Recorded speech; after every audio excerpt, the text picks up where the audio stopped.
Welcome to this edition of the Mayor's Report for Pleasanton. I'm your host, Splen Splendorio. Joining me today is Council Member Jeff Nybert from the beautiful city of Pleasanton. Welcome, Jeff. Thank you, Splen. Glad to be here. I'm glad to see you. Well, let's start off. It's the mayor's choice, but in your case, it's a council member's choice. What do you got for our viewers this morning? Yeah, well, I'll give myself an upgrade to vice mayor. Maybe that makes the choice a little better. Well, then, I'm sorry. Let's make you vice mayor. So I know lots of good things have been happening in the city, and staff and council are hard at work.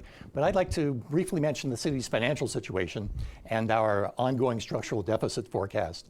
The current budget, of course, we passed earlier this year was a big accomplishment, but it also cut millions of dollars in spending. The budget is an essential tool for planning for the next 2 years, but it's not a substitute for a comprehensive plan. It doesn't resolve the deeper issue. So as things currently stand, we're looking at a projected $6 to $9 million annual shortfall starting in 2027, which is less than 2 years from now, even after the difficult cuts we already made this year. In both the short and the long term, the city simply needs new revenue. Without significant new revenue, there will be even more painful cuts to city services, equipment failures, and deferred maintenance. And it'll be sooner than people think. For example, I was just at the Aquatic Center on Monday, even after all the discussion from concerned citizens about the Aquatic Center. It still needs at least $5 million to repair, which is badly needed now. Some residents may advocate for even deeper reductions. But I believe we have to protect the services that our community expects to remain livable and strong. We shouldn't rule out any option. Things like investing in economic development are important, but that and other measures directed by the council are unlikely to close that $6 to $9 million gap. So I think it's wise to plan for 2027 now, and because waiting too long could leave us with fewer options and even greater risks. All right, so Jeff, is there going to be a process for this planning? Is that something the council will work on over the next several months? There is a process going on soon. The council should be giving approval to the city manager to conduct an organizational assessment, which will probably occur over the next 6 months or so. And then that will help to inform the next round of budget discussions. And that will probably start next summer. Next summer, and then plenty of opportunity for the citizens to Absolutely. weigh in. Absolutely, yes. Okay, great, Jeff. Thank you so much. Sure. All right. I know tough times at the city level, but let's talk about the state. All right. Okay. Always, you sit at the city council and you're always told something by the state legislators you have to do or you can't do. So let's talk about, not that the legislative session has ended, what new laws were enacted that impact Pleasanton? Okay, so what we can do and can't do, that's without money. The legislature is famous for unfunded mandates. So there are a number of new laws that affect how cities operate, and specifically housing and transportation and public engagement and transparency, I'd like to mention too, that have a direct impact on how we serve our Pleasanton community. One of them is Senate Bill 707. It was an update to the Brown Act. What it does, it strengthens public access and transparency in local government. So it expands how residents can participate in city council meetings, not just in person, but also online or by phone. You may recall that during COVID, we had the online option. Well, that will be coming back, and that's being mandated for cities across the state. It requires also to provide language accessibility by translation. So communities that have languages spoken by at least 20% of people must be provided the translated meeting agendas and instructions. So Pleasanton will be doing that in Spanish as well, and so we'll begin providing those Spanish translated agendas and clearer online instructions in the near future. So this aligns with Pleasanton's own values of service, inclusion, integrity, and innovation. All residents can stay informed and confident participating in local government. So this requires audio-visual technology upgrades and changes, and those are going on right now. Another bill worth mentioning is Senate Bill 79. That deals with transit-oriented housing development, often abbreviated TOD. This law gives transit agencies like BART and the ACE train operator more authority to set housing standards like height and density on property that they own near transit stations, even if those standards don't match our local standards and plans. So as an example, the sausage making involved, this applies to Alameda County and others, but not Contra Costa County. So go figure. Yeah. But this removes land control away from cities, local control. So I think it's another example of overreach by Sacramento with one-size-fits-all housing bills, which we've seen too many of, I think. But we do have a strong working relationship with BART, and so we're proactive about planning near both of our BART stations. Future transit-oriented development will reflect our character and support our infrastructure needs. So, well, SB 79 changes the process in at least 7 counties across the state, maybe more. It also reinforces the importance of collaboration, which I think Pleasanton does very well. Yes, I'm aware of SB 79. Apparently, it had to do with the number of BART stations you have in your county, and Contra Costa apparently was right below that figure. I think the number was 16. If you had to have at least 16 for it to apply, I think Contra Costa has 15. Yeah. If I'm not mistaken. Yeah. Okay, Jeff. Okay, that affects the city, and I know you mentioned about accessibility for council meetings at residents. Are there any new laws that just might impact how residents live their lives? Did you see anything like that we might discuss, or just more about the Brown Act changes to allow translation and just accessibility? Yeah, the Brown Act changes really affect a lot of people because of the trying to make things more accessible for the public to take part in council meetings and being more engaged civically.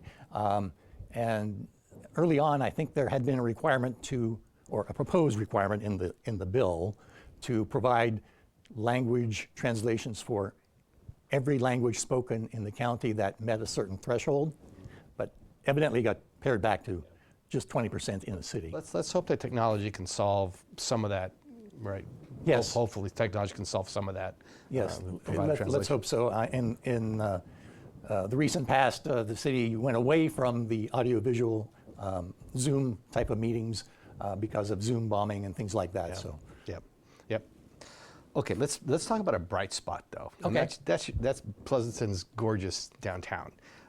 Holidays are upon us, and let's highlight some of the events scheduled for downtown through the holidays. Okay. Lovely, yeah, I'd love to. As we move into the holiday season, downtown Pleasanton, of course, is going to come alive for family and friends and businesses to celebrate. So it's a great time to highlight how our city and our downtown work together to create meaningful seasonal experiences. The first key date is Small Business Saturday on November 29th, so after Thanksgiving. And it's more than just about shopping. It's a vital role that our merchants play in our economic vitality and ensuring that our downtown stays vibrant.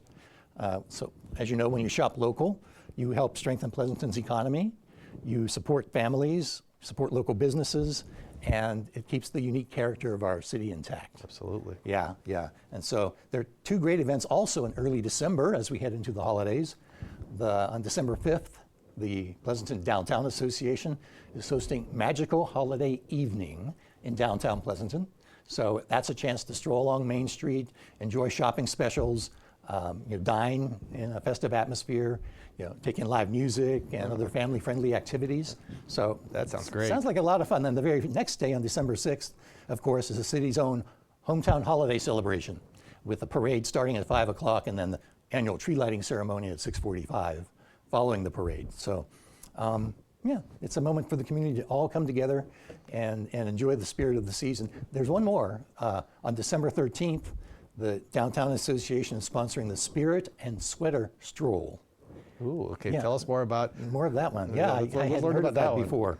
So you think festive sweaters, taking a casual stroll downtown. Are we talking ugly sweaters? It can be any sweater you want. Ugly sweaters may be perfect for the season since that's already a recognized celebration, but it doesn't have to be ugly. So shopping. It's in the eyes of the beholder, Jeff. Eye in the beholder. That's right. I have one that would qualify too. So, eating a meal in a relaxed holiday setting. So maybe something a little less formal, but still very much part of the season. And so that reflects the city's commitment and the Downtown Association's commitment to bring people to downtown in a way that supports local businesses and helps maintain the vitality of our city.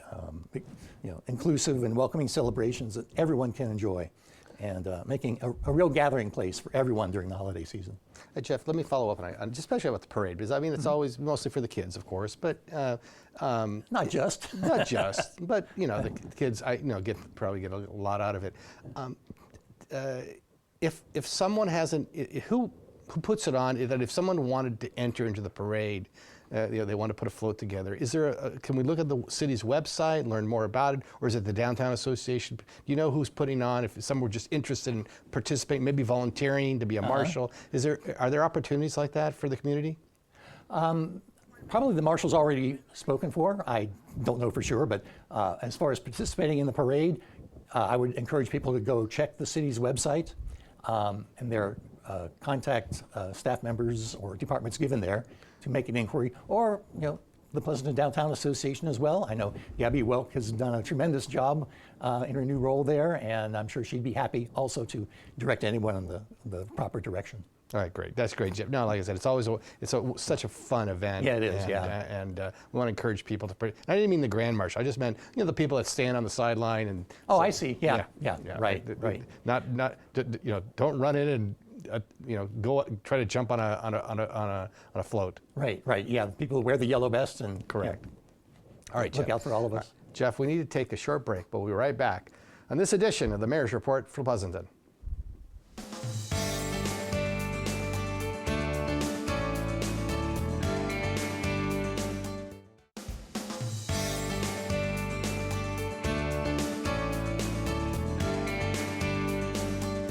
Welcome back to this edition of the Mayor's Report for Pleasanton.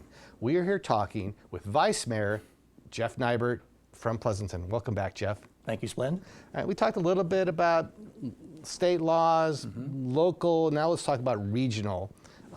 There's something called Plan Bay Area. Can you tell our viewers, what is Plan Bay Area? Sure. Yeah, the Plan Bay Area is the Bay Area's long-term regional plan for how our entire region is going to grow and change over time. It looks at where people will live, where the jobs will be, and how people get around between now and 2050. So it's looking out some distance in the future. It's led by MTC, which is the Metropolitan Transportation Commission, and ABAG, which is the Association of Bay Area Governments. They represent all 9 Bay Area counties and over 100 cities, including Pleasanton, and they plan for the region's transportation and housing, economy, and the environment. Historically, MTC was focused on transportation planning and funding, while ABAG is focused on land use and housing policies. But a few years ago, they merged their staff operations. So together, they update Plan Bay Area every 4 years. That's required by both state and federal law for them to do that. And so that means they have to show how the Bay Area can accommodate future growth while also reducing greenhouse gas emissions from cars and trucks, and improving access to jobs and housing. So while that's a regional plan, it doesn't change Pleasanton's zoning or development rules. They remain in place. The plan does influence how regional transportation funding and grants are distributed. And so that's very important. The major policies and investments are prioritized according to the distribution of those grants. For Pleasanton, that means it helps guide things like funding for freeway and transit improvements, regional housing strategies, and support for sustainable transit-oriented development, TOD, near our 2 BART stations. So even though it's regional in scope, it shapes the environment we live in and play within and plan within, and allocates resources across the community. Would you like me to tell you what's new in the plan? Yeah, I want. Yeah, but they recently released something called Plan Bay Area 2050 Plus. Yeah. So give our viewers some insight in what was new to, I guess, an update to the previous plan. Okay, sure. The key new emphasis is something called Transit 2050 Plus, which looks at how to rebuild and modernize the Bay Area's transit network, such as improving coordination between operators, reliability, and attracting riders back onto the system. As we know, COVID caused a steep reduction in the number of riders, so and transit really hasn't recovered fully from that yet. For Pleasanton, the updated plan continues to recognize the strong role that Pleasanton plays as a regional job center and a community well served by major transit, like BART and ACE. There are no major new changes that directly affect Pleasanton, but the plan continues to emphasize the transit-oriented development and investment around the existing transit hubs, like the BART stations, and so coordinating with the overall regional strategy. All right. Now, in terms of, I mean, obviously Pleasanton has benefited in the past. We see some construction that started through MTC, improving 680, the carpool lanes, et cetera. Even, I imagine, the Sonol new interchange was all part of that. Does Pleasanton have, is there anything else in the plan that could make improvements for traffic within, whether it's on the interstates or just local regional roads? Is there anything in that plus that we can look forward to your knowledge? Not specific to my knowledge. I'm sure there is, because that's the purpose of the plan. By the way, you mentioned the new interchange and the express lane on 680. There's going to be a grand opening. Okay. The Caltrans is going to have, I believe it's November 17th, not positive, but so we're looking forward to that. But those are the kinds of improvements that the Transit Plan 2050 Plus looks at and plans for. Right, and so it also, obviously you mentioned, we've talked a little bit about BART, and we're going to talk a little bit more about BART planning, but the idea is to somehow get ridership back to where it was before COVID to sustain BART. Is that part of the idea? BART is working very hard at that, yes, and that's part of the idea of the long-range planning as well. So, would you like me to talk more about our partnership with BART? Yes, please. Let's talk about BART, because I know that that there was some zoning changes made around the BART station, and you mentioned some state legislation that allows transit agencies such as BART or ACE, to the extent they own land around their stations, to, in essence, become their own planning agency. And so let's talk about what zoning changes and your partnership with BART, presumably to facilitate new projects around the BART stations. Okay. Well, the city is working closely with BART to develop a concept plan for the Dublin Pleasanton BART station on Owens Drive. That area already was part of our housing element, meaning has already been zoned for a higher density and for that type of development. So it's about shaping the long-term vision of one of the most important pieces of land in our community. Rather than waiting for a private development proposal, the city and BART are taking a proactive approach with this concept plan. So it's a shared framework to guide land uses, design, access, and amenities for the site before anything moves forward. So planning ahead of time, it'll help answer some important questions about how the site could develop over time, including where new housing and open space or community uses could be located. Jeff, maybe set some parameters around what we're talking about. Okay. I mean, if those of us have park at the BART station every once in a while, we know there's some apartments, there's some office buildings, medical buildings, et cetera, around it. Seems like it's full. Are we talking more about the parking lot area of the BART station? Is that, because obviously that BART owns it. Yeah. Or are we talking something more different? Well, it is primarily the parking lot on both sides of 680. For Pleasanton, that's the major portion of the land, but the BART owns more than just the parking lot. But yeah, the concern very much is where will residents park, where will visitors to our city park when they arrive on BART, and how it will affect nearby businesses. So that's all part of the concept plan as well. Yeah, we just had a presentation by Bart at the City Council not too long ago in regard to that. So that was a concern that several council members expressed. So it's how to balance these existing needs with future development, especially parking, as you mentioned, and also bicycle and pedestrian trails connecting to the Iron Horse Trail. And so by being developing it collaboratively with BART, it's ensuring that it can accommodate growth and be accessible and safe. So to date, the project team has developed several draft reuse options for how the site might look like, and the next step is bringing them forward to the City Council on November 18th for feedback and direction. So I invite the public to be part of that discussion as well. We encourage feedback from the community. People can show up for public comment on that agenda item at the council that night.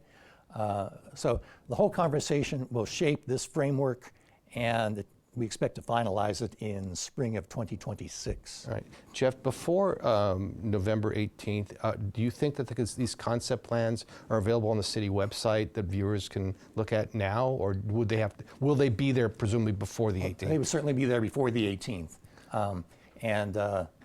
There may be something there now. The concepts have been shared with the community and the Planning Commission. So certainly they're at the Planning Commission webpage for people to download and read if they'd like. All right, so people to get on the city website and probably use the search function. They should be able to find it. Correct. Great, great. All right, Jeff, let's talk about anything that, besides we talked a little about downtown and holiday. Yeah. Let's talk about any upcoming city events. Okay.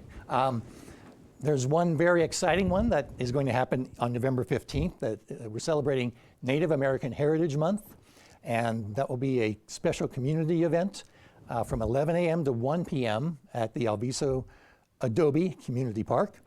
And of course, Native American heritage is very much one of the layered parts of Pleasanton's history, going way back into the past. The Alviso Adobe in particular provides a meaningful setting because the Ohlone people who originally lived on the land are very much a part of the subject that day, and there will be storytellers that will have props from that period, and it's a really exciting time for the kids, but also the whole family. The Adobe also celebrates the Rancho period in California's history when it was part of Mexico and Pleasanton's history, and also the early days of Pleasanton's development. So cultural presentations, activities to highlight the Native American traditions, and educational, family-friendly, and deeply rooted in respect for the people who originally called this home. And Jeff, let's repeat the time. November 15th. 15th. At 11 a.m. to 1 p.m. Okay, 11 a.m. Alviso Adobe Community Park. Great. Oh, that sounds like a wonderful affair. Wonderful event. Thank you so much, Jeff, for being here and updating us. I'm Splen Spendorio. Join us for the next episode of the Mayor's Report for Pleasanton right here on Tri-Valley TV. Thank you so much for watching.